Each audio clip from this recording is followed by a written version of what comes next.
গরুর হাটগুলিতে অনেক সময় একটু শৃঙ্খলাটা অতভাবে থাকে না, বিশৃঙ্খলা হয়ে যায়।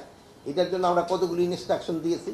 1 নাম্বার ইনস্ট্রাকশন দেওয়া হয়েছে যে গাড়িগুলি যেটা আছে গরু যে নামাবে এটা রাস্তা নামাইতে পারবে না, তাদের ভিতরে নিয়ে যেতে হবে, হাটের ভিতরে নিয়ে নামাইতে হবে।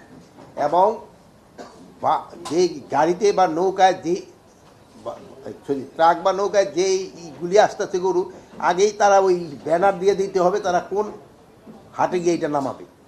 তা না হলে অনেক সময় দেখা যায় যে ওই টানাটানি শুরু হয়ে যায়, এই হাটে নিয়ে যেতে, এটা যেন না হয়, এটার জন্য বলা হয়েছে। এবং প্রতিটা হাটেই আনসার রাখতে হবে, প্রতিটা হাটে। তো আমরা একটা অ্যাপ্রক্সিমেট একটা বলে দিছি যে 75 জন, কোনোটায় হয়তো বেশি লাগবে, হয়তো কোনোটায় কম লাগবে। এইটার জন্য আমরা এই নিরাপত্তা প্লাস ওখানে গরুর ডাক্তারও থাকতে হবে, যেহেতু অনেক সময় অসুস্থ গরু ঝরু যেন বিক্রি না হয়।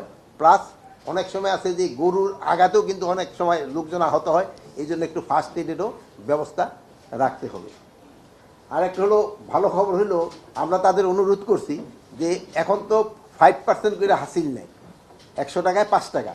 আগামী বছর থেকে যেন এটা 100 টাকা 5 টাকা না, 4টাই করে নেয়, 1টাই করে কমানোর জন্য। বাট এবার আমরা কমাইতে পারলাম না এই জন্য যেহেতু অলরেডি টেন্ডার হয়ে গেছে। যেহেতু টেন্ডার হয়ে গেছে এখন তো আর আমাদের পক্ষে করা সম্ভব না।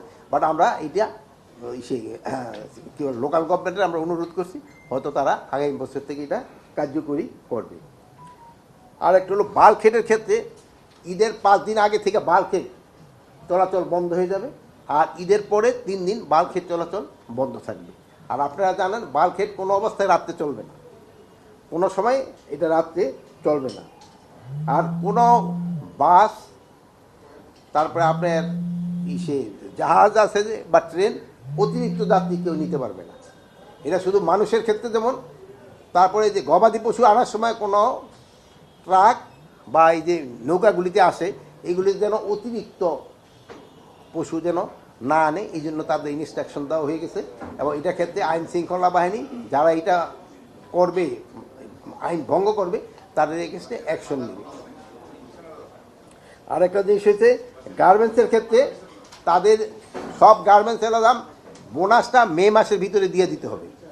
এই যে গার্মেন্টসের এরা আছে, এরা এগ্রি করে গেছে, এরা মে মাসের ভিতরে বোনাসটা দিয়ে দিবে। আর বেতনটা 1 থেকে 3 তারিখের ভিতরে তারা বেতনটা পরিশোধ করবে। আরেকটা জিনিস হলো গার্মেন্টস শ্রমিকদের যৌক্তিক যে দাবিগুলি আছে এইটা মালিকেরা অবশ্যই তাদের পূরণ করতে হবে, যৌক্তিক দাবি। বাট কোনো অযৌক্তিক দাবি নিয়ে যদি শ্রমিকরা রাস্তা বা কোথাও ঘেরাও করতে, ওই ক্ষেত্রে কিন্তু আইন শৃঙ্খলা বাহিনী তাদের নিয়ম মাফিক ব্যবস্থা নেবে।